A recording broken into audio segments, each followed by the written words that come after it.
and this lecture has been recorded as well, and I'll uploaded it on Google Classroom as well. Okay, so let's begin and officially,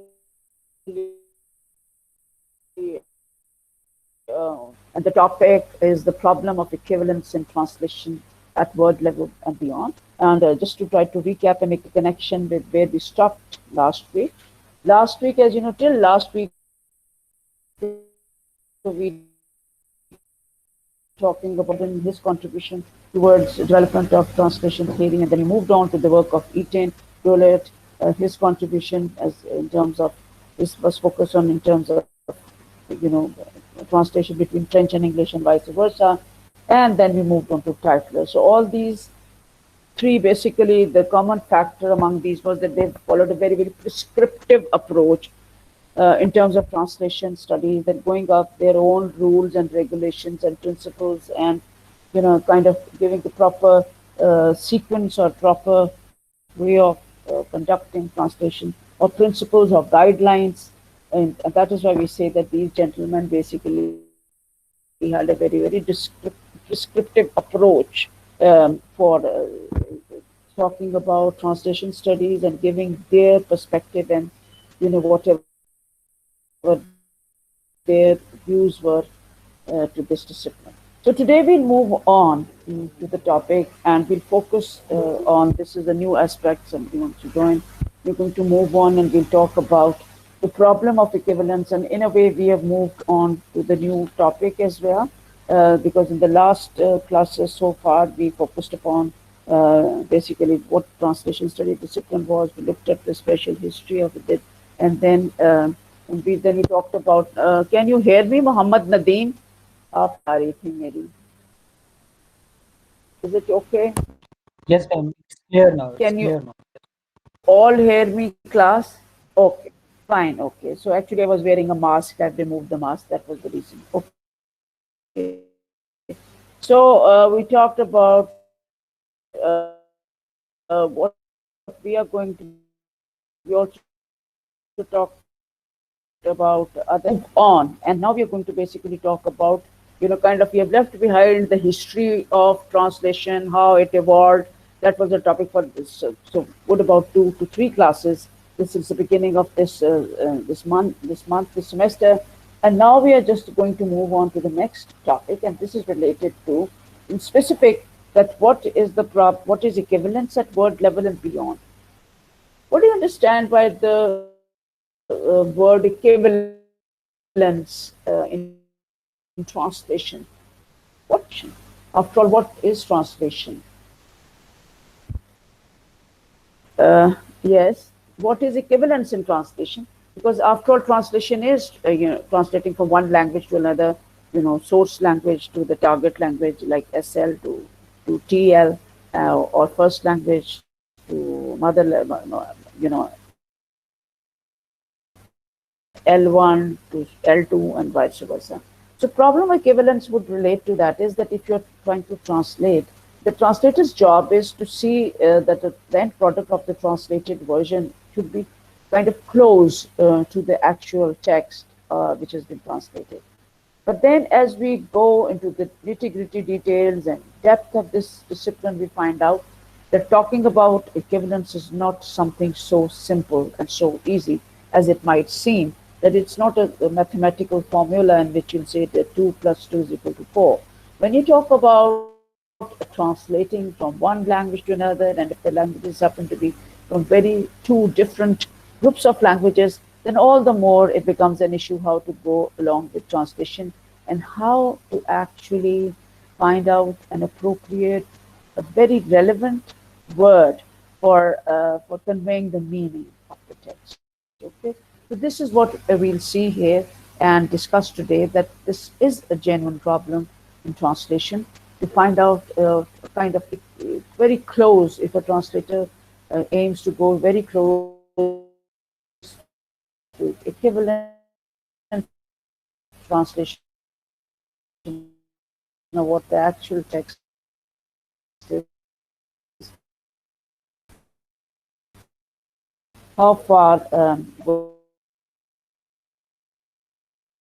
that be? be in terms of, conducting such a translation. So let's see what it means. So the problem of equivalence.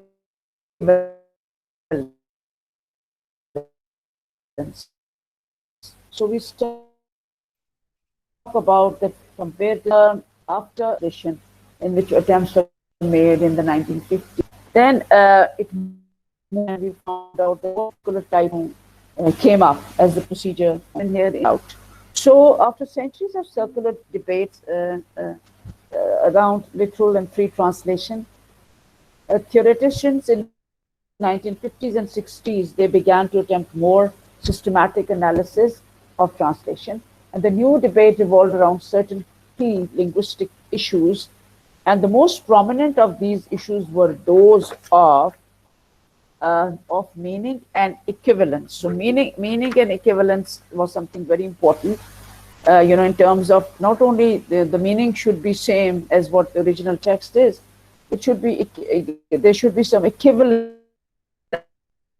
as well in both the text. So this was initially actually discussed by Roman Jakobson, and you've already familiar with his name. First two lectures, we focused on this famous theorist, Roman Jakobson, who is basically a Russian American structuralist, and his contribution in terms of translation studies.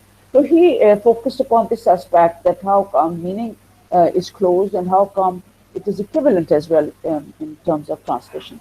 So over the following 20 years, many further attempts were made to define the nature of equivalence. But here in this topic or in this chapter at least, our focus is going to be on two major works. The first will be on Roman Jakobson, and the second we'll focus on Eugene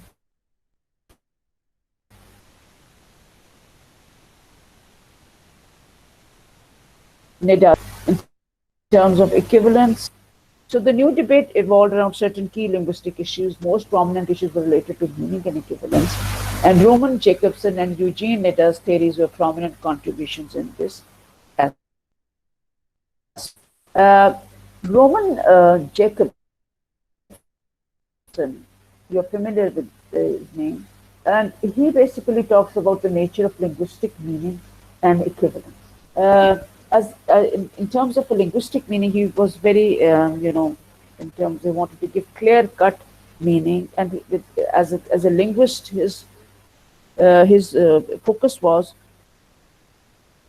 to find out, first of all, as you know, if we try to look back, these three kinds of translations, which we've done in the first two lectures, but for your convenience, I'll just quickly recap. You know that he talked about three kinds of translation. The first was intralingual, which according to him was translation or rewording and interpretation of verbal signs by means of other signs of the same language. And the second was interlingual. By interlingual, which he says is also the translation problem as well. And then he says that this is an interpretation of the verbal signs by means of some other language. So you try to interpret, and this is, in other words, it is also known as the proper translation proper as well, when you interpret verbal sign by means of some other, okay. I don't know why it's not clear to you. The rest of you, can you, Muhammad? Now, is my voice better now? If you feel it's better, then I'll just speak and take out Ma'am, it's not clear. the earphone. Ma'am, your voice get Otherwise, ma'am, your voice get yes, distorted because your voice gets it is still distorted in the okay. yes, ma'am, it is still. Okay, okay अभी मैंने अपना headphone भी remove किया था I thought कि मैं वैसे बोलूंगी शायद आपको आवाज क्लियर आए and what about now is it better क्या दोनों में कंपैरिजन बता दें मुझे We, we पहले still बेहतर can't hear you, इस ma'am. वक्त बेहतर है We still can't Ma'am, it hear is a you. little distant.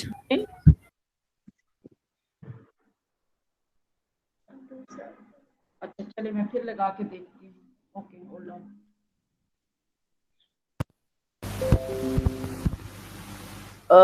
okay So these are the three different kinds of translation: the intralingual, interlingual, intersemiotic. And I said that interlingual actually is the proper translation as well, in which there is a verbal signs by means of other languages. You kind of interpretation is done. And the third is intersemiotic, and this was the relation of verbal signs by means of signs of non-verbal sign system. And a little bit on the third version, we are just going to focus today. So this is what initially, when we talked about Roman Jakobson and his contribution in translation, this is what he focused upon. And let's see that today he says that further Jacobson considers the theory problem of equivalence and meaning between words in different languages. He considers that there is ordinarily no full equivalence between code units. So, Roman Jacobson, when he particularly talks about the nature of linguistic meaning and equivalence, he says that tries to, first of all, talks about these three types of translation, which I just said: intralingual, interlingual, and intersemiotic.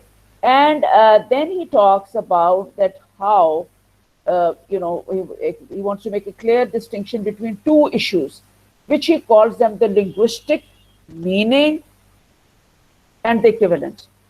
So Jacobson makes a distinction between these two terms. One is linguistic meaning, and second is equivalence. Let's see what it. So Jacobson, he follows the relation when he talks about, in particular, about equivalence and linguistic meaning. Being a linguist himself, he goes back and he goes back and discusses Saussure. Maybe you're familiar with Saussure's role in terms of he was the one who gave the idea in linguistics, and he talked about in language in particular the distinction between signifier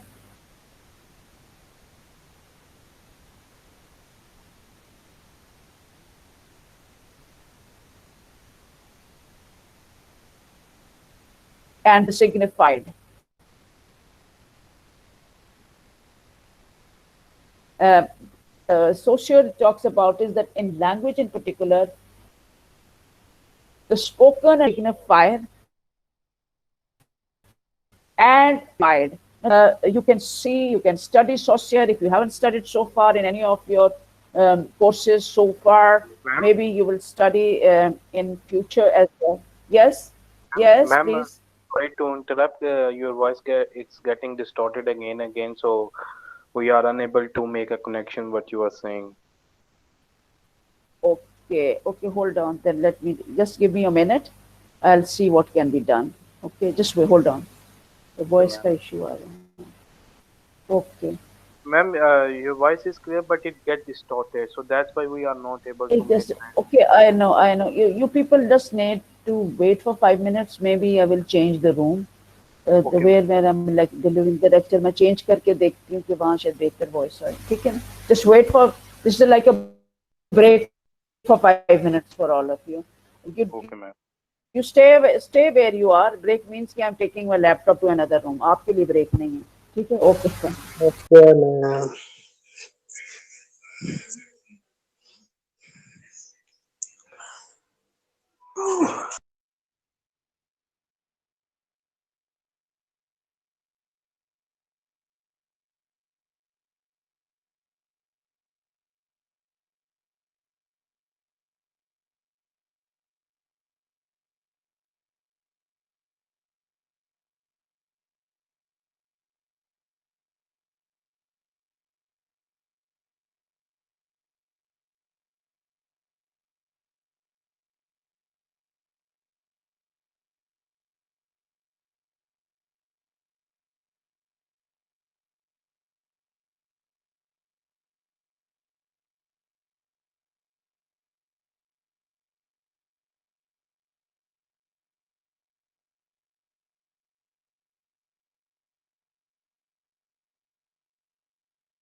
Okay, is it better now?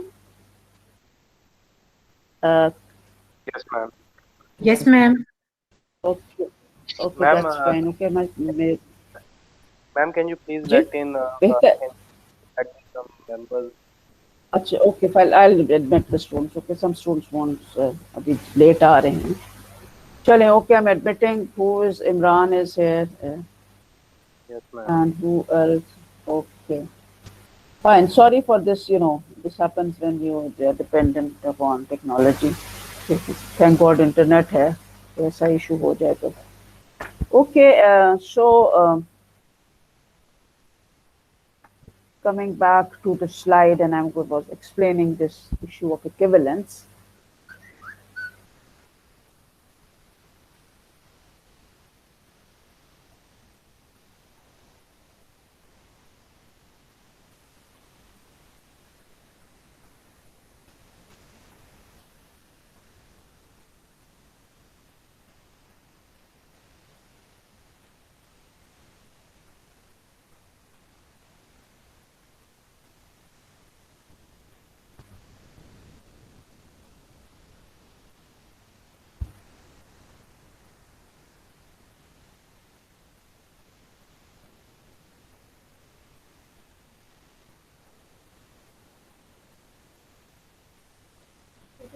Okay. Okay, where are the students? There are 21 people. Uh, okay, can you all hear me now? Yes, ma'am. Okay. Yes, No, just ma'am. okay, it's fine. That's fine. Acha, chale, okay, let's come. Sorry for this interruption. So we were talking about Roman Jakobson, and when he talked about the nature of linguistic meaning and equivalent, in particular, he described three kinds of translation, and I've explained these three categories: intralingual, interlingual, and intersemiotic. And then he further considers this the problem of he considers this particular problem of equivalence in meaning between words in different languages, and he considers that there is ordinarily no equivalence between code units. But before I explain to this, let me first come back to where we were interrupted in terms of Jacobson's relation, or when he relates this concept with Saussure's famous signified and signified.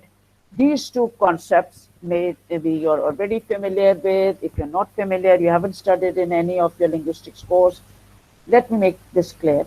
Saussure, as I want to consider the founding father of linguistics, talked about these two famous concepts. The signifier, according to him, in language, he says it stood for the spoken word or the written signal. For the spoken word, any particular word, and the written signal which stood for that word. For example, let me give you explain with an example. For example, the word table, Table, table. So the spoken word is table, and the written signal would be with the spellings Table, table. Okay. In both contexts, the written and the spoken, they are the signifier according to Saussure.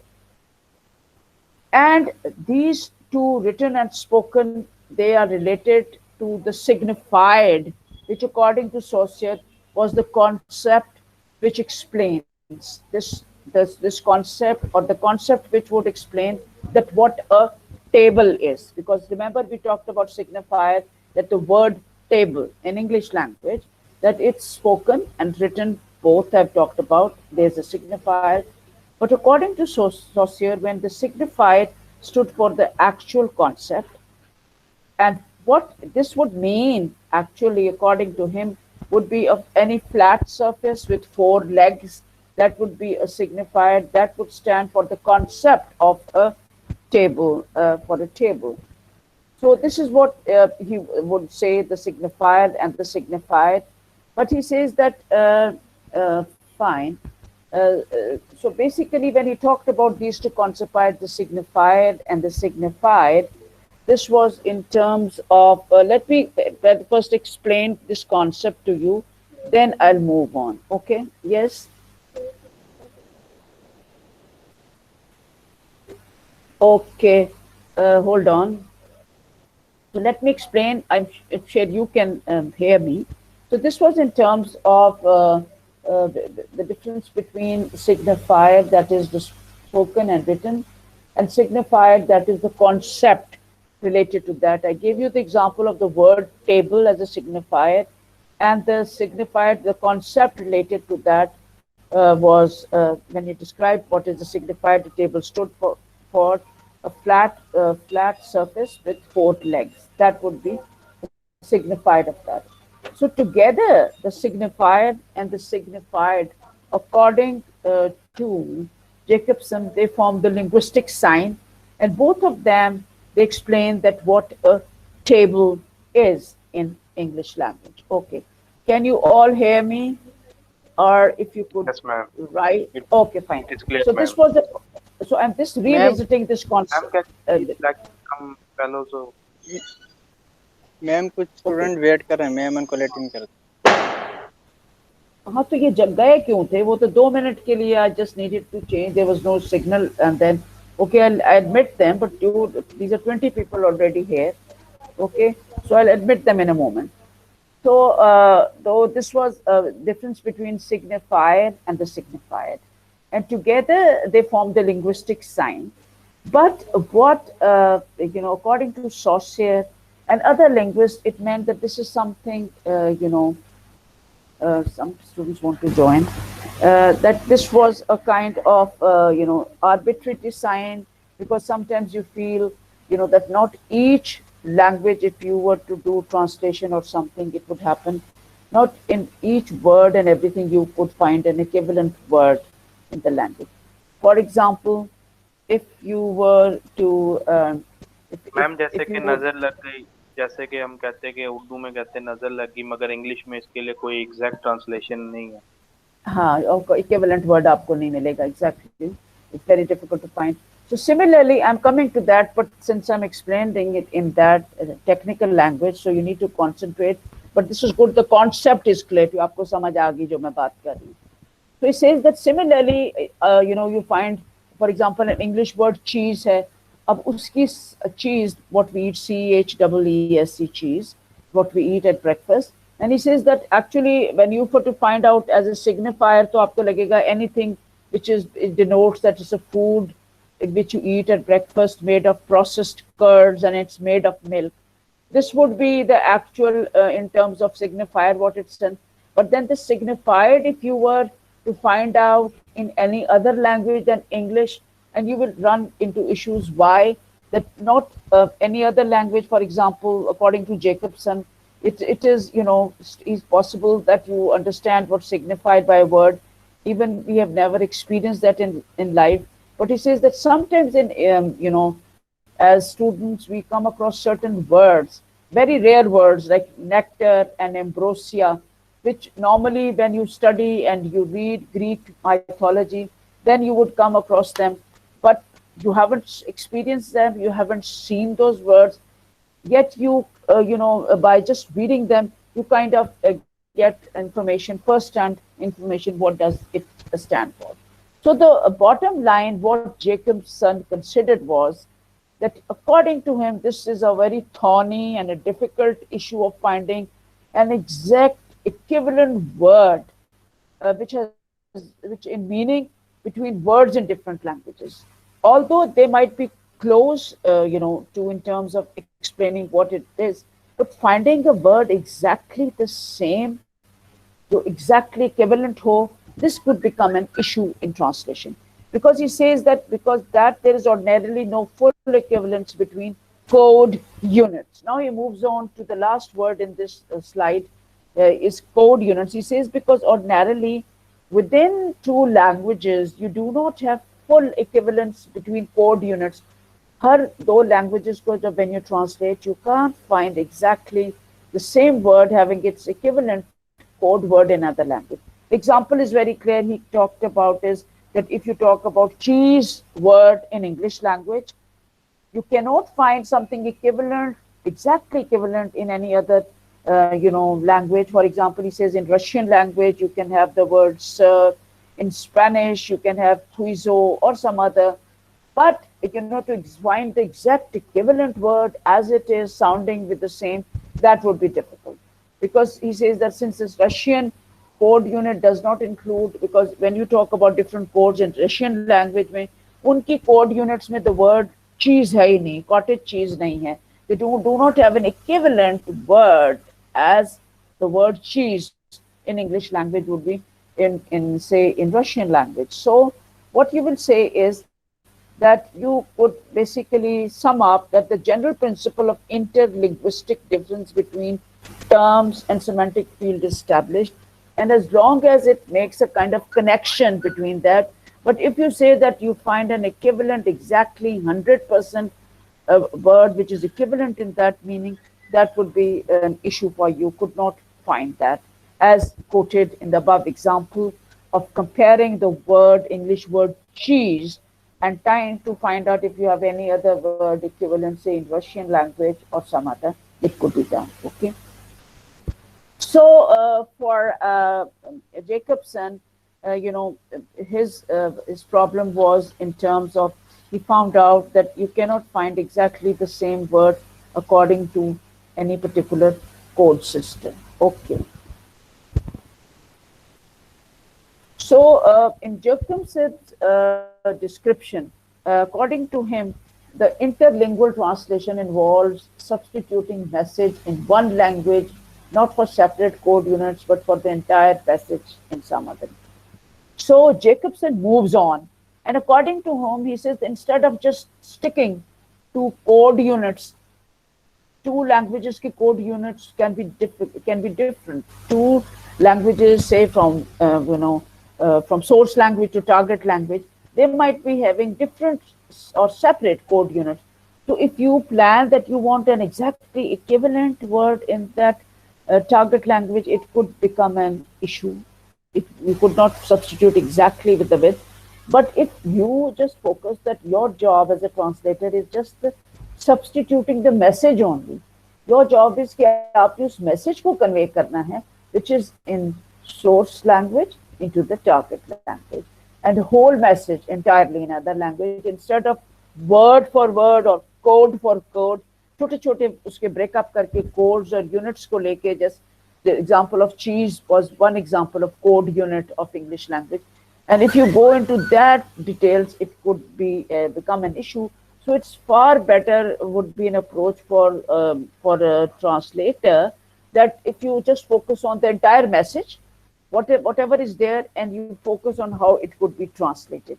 That could be the best way of moving on with this problem of equivalence. Okay. So in Jakobson's description, interlingual involves substituting message in one language, not for separate code units, but for entire messages in some other languages. And according to Jakobson, the translator recodes and transmits a message received from another source. So Jakobson feels that the job of a translator is to recode, to kind of change the code of the word, which was in the source language, and transmit and convey the whole message which was received to another language, to another source, or to another source, or to another language.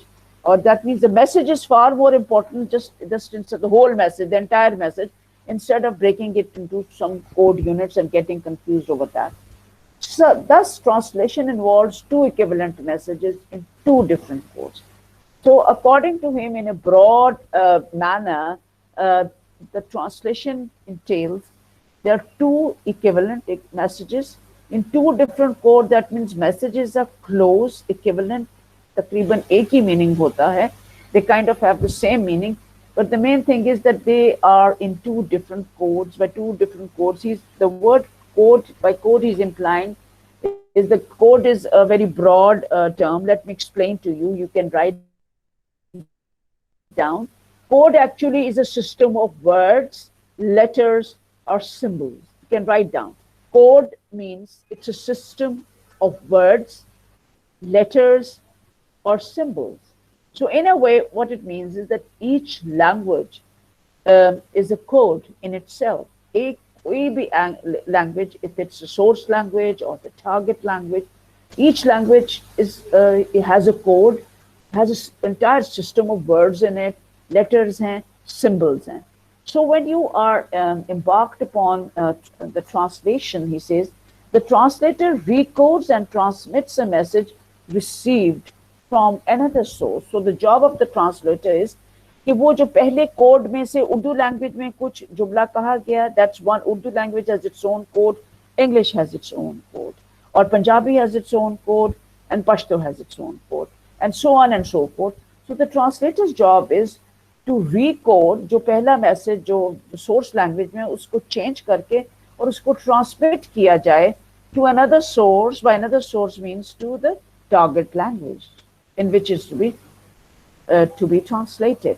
Thus, translation involves two equivalent messages in two different codes. I think that this point would explain. The translation would entail that there are two equivalent, that means very close, similar messages, but the main thing is they are in two different codes or two different languages. So don't get confused, class, by the usage of this frequent term codes by Roman Jakobson, क्योंकि language की जगह वो इसको codes का word use कर रहा है, code units को यूज कर रहा है. But as I explain to you is that code is just a word for a language, and code for him is like a system, like each language is a system of words and उसमें letters and उसमें symbols हैं. इसी तरह ये इसको खाली code units या code को is using this word code as a language. Okay, so the translator recodes, and now will you be all quiet, and transmits a message received from another source, and thus translation involves two equivalent messages in two different codes. That means two different codes, two different language systems, because each language system is different than the other. Okay, so just using this linguistic term, two different codes, that means two different language systems. I hope it is clear to you so far. So for Jakobson, for the message to be equivalent in source language and target language, the code units will be different since they belong to two different sign systems. Language, now he moves on and he says that for you people to understand and to see that what it entails is that for any message to be equivalent, equivalent means कि उसके करीब source language and ST, source language, TT, target language, that for any message which has to be conveyed by a translator, उन दोनों का आपस में बहुत करीब होना जरूरी है, from the source language to the target language. Or he talks the code units, that means within language these different words and symbols or letters. And the main thing is that when you are talking about two languages, we have to keep in mind the two languages mean two different code units. And since they both languages have their own sign systems, and then each language also on top of it also talks about it partitions reality in its own self. There are different way. Each language has its own way of bringing reality or talking about different concepts in its own way.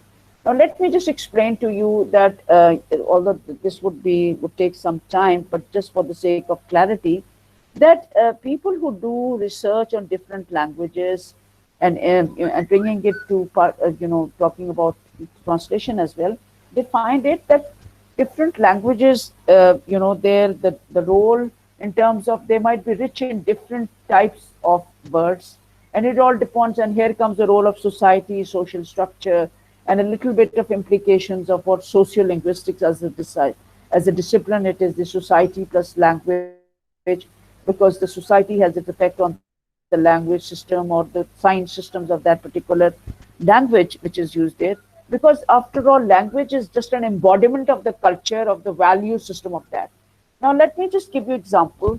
Is that it is said that, say, for Eskimos, you're familiar that in Greenland, in Iceland, because that is the place in the polar area, because they have snow almost throughout the year. So their language is very rich in terms of certain vocabulary related to different types of snow. Their language is, because their language is an embodiment, according to them, for them, the weather or conditions, or in terms of, because they specifically use their, they have to bear with that weather. So that is why their language is full of these sign systems of different types of categories of snow or ice, which normally in countries like Saudi Arabia or some other countries you'll find in Africa, they do not have the same weather conditions. For them, this would be a rarity. Similarly, we talk about I talked about, the different cultures have their effects upon language as well. Certain languages are very rich in which systems, in which a particular society, there is close family ties within the family. That language will be very rich in terms of showing the distinction between different relationships, both from maternal and paternal side, from mothers, from paternal side and maternal. I gave the examples, like talking about in our Urdu language, we talk about different relationships from a mother's side, like, Khala and Mamu and Mamani, and from father's side. And then even the two set of grandparents are different words for them, Nani or Nana and Dadi, Dada. Instead of, say, in English language, it would be just grandmother and grandfather.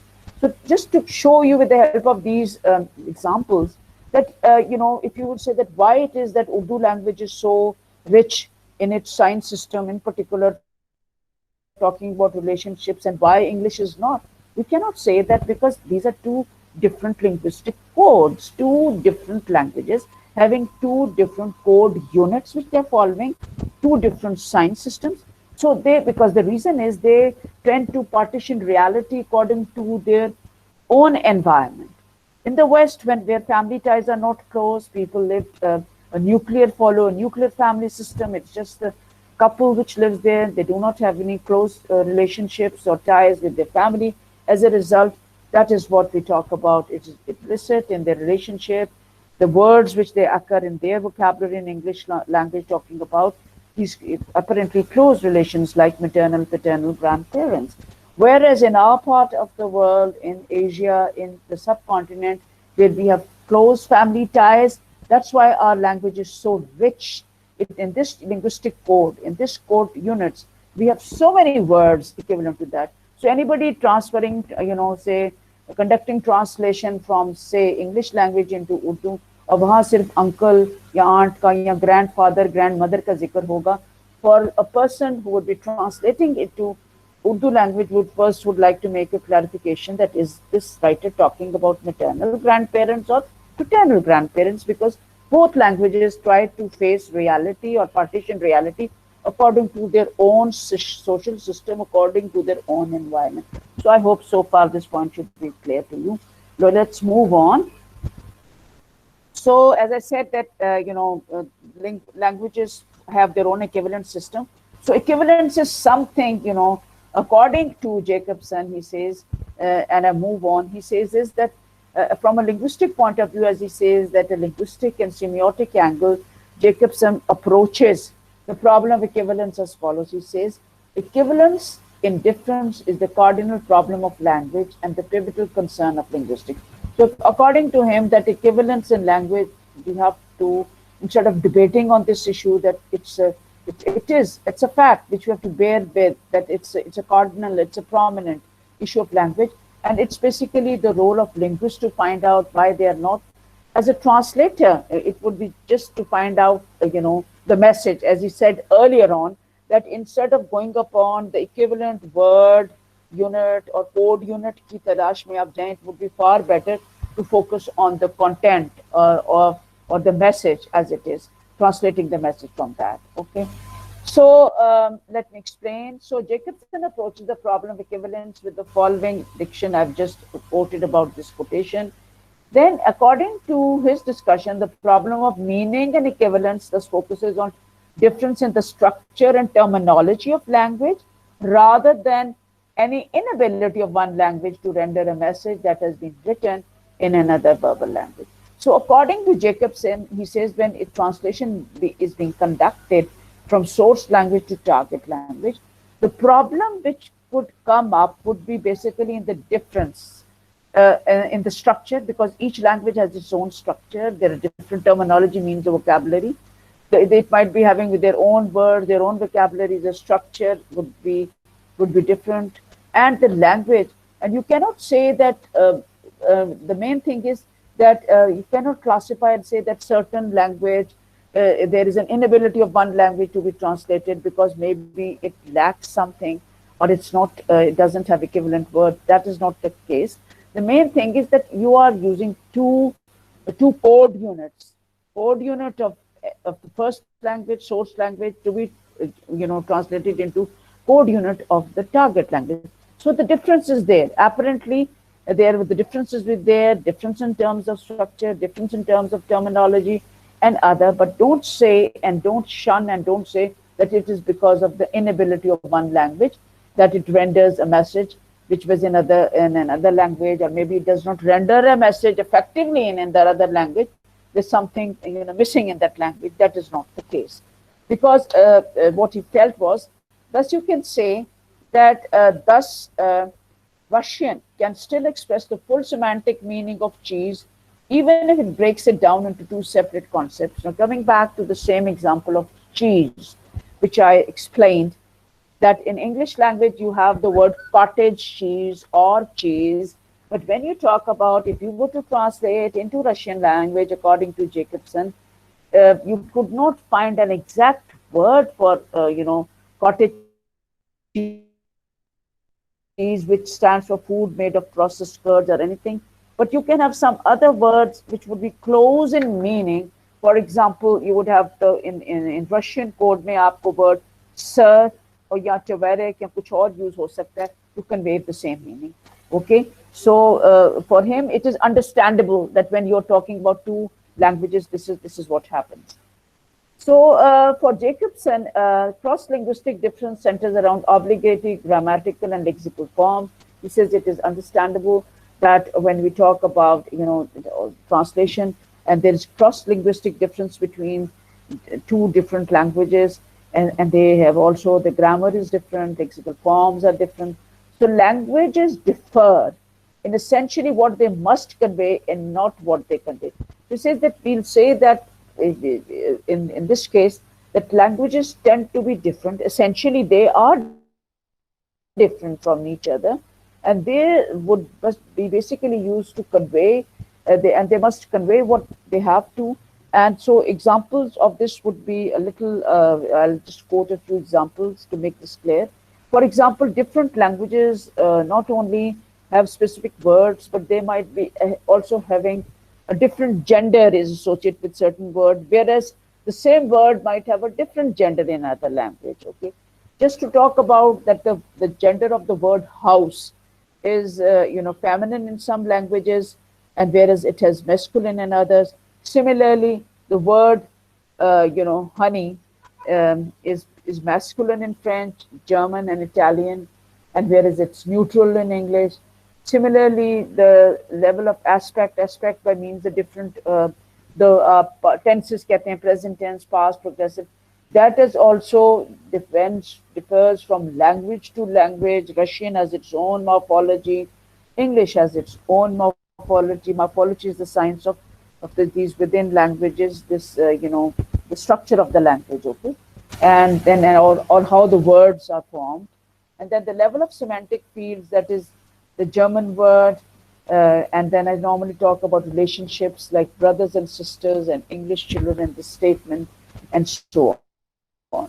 So we just see that even for many Western languages, in which concepts such as when we talk about the word be, the verb be, which stands for the present tense, verb be, it is this concept occurs in English, and in French it has another version, and in German it's broken down into another.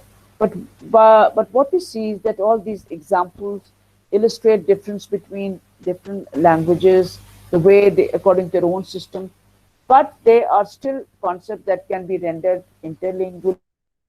So he says with only poetry, where form expresses sense and phonemic similarity is just a semantic relationship, he says, so normally translation could be conducted interlingually. That means interpretation of one sign language to another.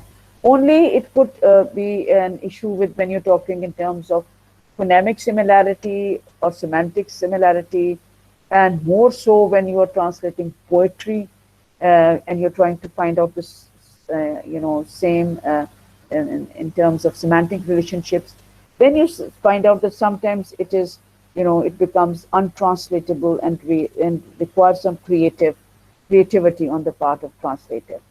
Then we move on to the question of meaning, equivalence, and transability, and how they became played an important role, or became a constant theme of, they were prominent in terms of,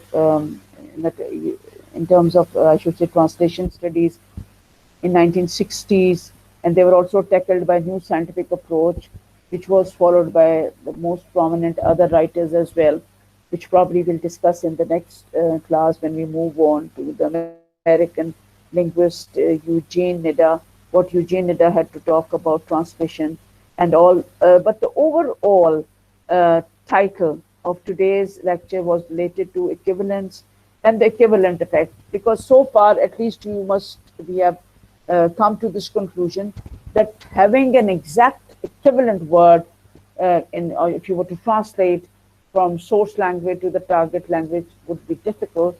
But as long as the role of the translator is to focus on the message, that you convey the message as it is, that should be the role. That should be better, because if you try to bring it in, break a particular language into different code units, because as I said, each language has its own code units, then it might become an issue, because each language is a product of its own code units, code system. Her language का अपना code system है. It comprises of different codes and different code units. And if you go to the detail of translation to such, breaking it down to code units, it would not be very satisfying. So it would be far better as a translator's role to convey, to think in terms of that, as a job of the translator is to convey the message. Effectively, the message which is there, instead of going to each and every code unit and each and every word exactly, that would be, and it can create an issue.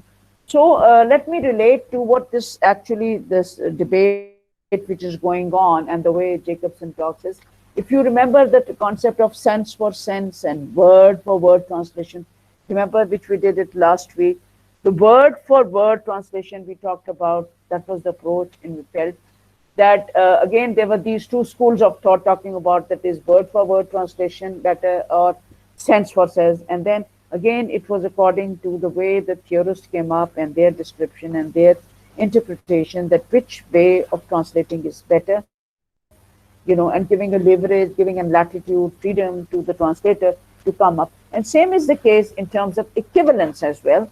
The translation is there, well, that's fine, but how to be done and how to be in terms of considering, as the job of a translator should not be like just translating. They should, since they're talking about, it's a technical job as a translator, they should study about the linguistic aspect of the language also, or the code units of the target language and the source language as well, because if they have to embark in this translation, they have to see a kind, at least coming to the equivalence in meaning. Okay, at least the instead of equivalence in meaning of those words, maybe not exactly find an exact equivalent word or a code unit, but at least the meaning has to be conveyed in what the message was all about. Okay, so this was regarding in terms of this concept given in detail by Roman Jakobson, and because he was basically a linguist, so उसने ज़्यादा इसकी detail as a linguist, being a Russian American structuralist and a linguist, and he went into the nitty-gritty details of considering how to find exactly a linguistic point of view से आप translation करते हैं, with pure linguistic aspect, and going back to Saussure's concept of signifier, and the signifier, I explained it here earlier in the class. It could become an issue at times, because each language is an embodiment of its own code unit and the other language. And so if you cannot say कि word for word code units आपको नहीं मिलेंगे from one language to another, from source language to target language, अगर आप कहें कि exact same code units आप you find them in source language and the target language, you can run into issue. So it is far better because I explained the other background in terms of all that language being an embodiment of the it reflects the area from where language belongs. There's so many other factors, cultural and other factors, which have an impact upon that language, the development of the language, the weather conditions. I gave you the examples of the, in Iceland, and how it's a rich vocabulary of snow, and similarly and in other languages as well. Okay. So now, like I'm moving towards the end of today's lecture. Class, what I will do is that the assignment which I will upload it on LMS as well, and I will upload on the Google जो classroom आपका बनाया है. All these lectures so far that we have conducted, I had with you. This was the third online lecture today. They will be all recorded, and they are there for you to revisit and revise them as well. And now let me just quickly focus a little bit on the see that those of you who are not in, kind of double checking for your attendance as well. Okay, will you all be attentive? First of all, after the attendance, then I'll ask you if you have any questions you can ask me. Okay, now is Tariq Hussain here? Tariq Hussain is Tariq Hussain, can you hear me? Ma'am वो नहीं, Okay, आपने not Latin here. नहीं किया उनको. लेकिन कब नहीं किया वो किधर मैम वो वो कह रहा था लेटिन तो काफी मैंने लेट शुरू किया. में वो कब किया शुरू में तो टाइम से आया नहीं he didn't come on time ये तो मैं डबल चेक कर रही हूँ बच्चे एक दफा तो मैं ले चुकी हूँ initially when I admitted all of you his name was not there अब वो इतना लेट आया तो अब I don't know where he has gone okay what about Arsalan Khan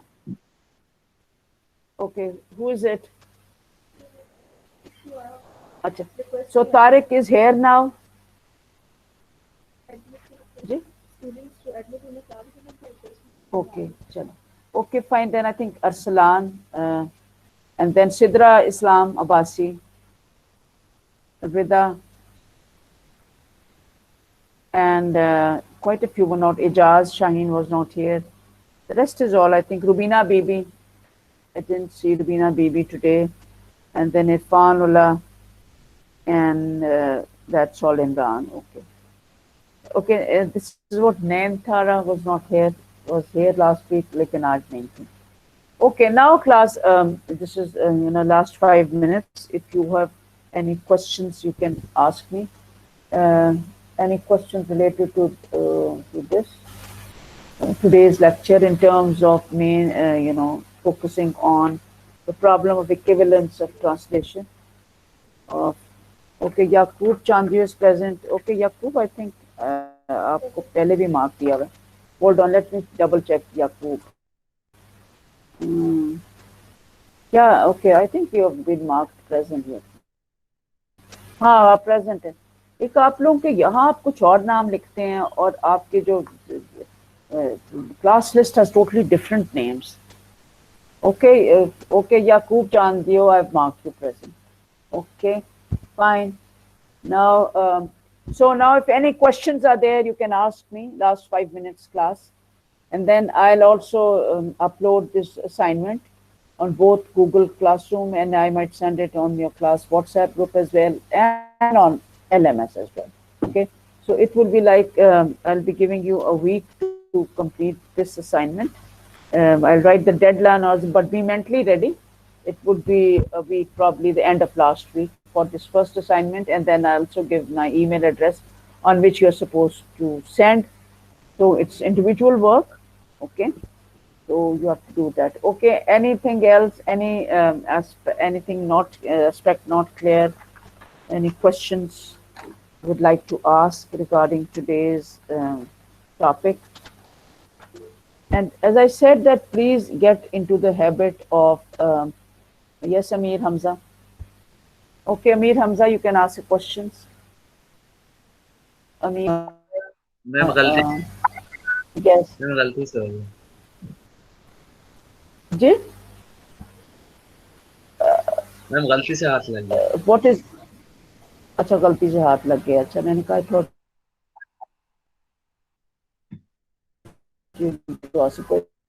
anybody else who would ask a question, anything is not clear, please the habit of reading these handouts I'm telling you. Okay?